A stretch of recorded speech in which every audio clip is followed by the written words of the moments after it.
Assalamu alaikum wa rahmatullah wa barakatuh. As believers, we believe that once we have gone into the graves, once we have stepped into that realm that's between this world and between the hereafter, Allah will then resurrect us to a place that's known as Al-Ard al-Mahshar, the gathering, the place of assembly. And it's a place that the Prophet Muhammad, peace be upon him, said is flat and there's no sin on the ground, there's nothing on the ground or on the face of the earth except for the creation of Allah. And God would cause all of the creation to come to this one place where every creation would stand in His place. He would only be able to occupy the place that He is standing in, and He would be completely stripped of all titles, completely stripped of even all clothes.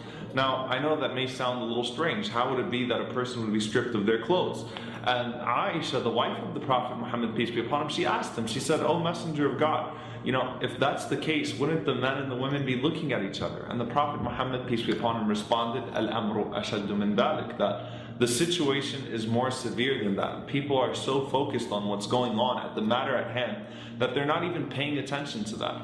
And so from that, we believe that that everyone would be made to stand as equal in the sight of God, and then Allah would call each and every single individual up to meet Him. And as the Prophet Muhammad, peace be upon him, said, there would be no translator, there would be no interpreter. It would just be you, your Creator, and your deeds.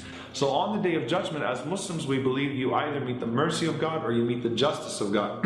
He will not be unjust to anyone. So the first rule of the Day of Judgment is La dhulm al-yawm in the Arabic language, which means there is no transgression today, no injustice today. Even the disbeliever would not have injustice committed towards them.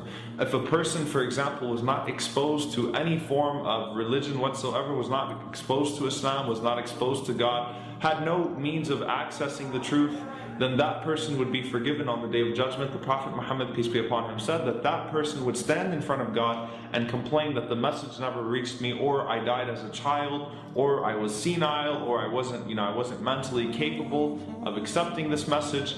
And so God would test that individual alone.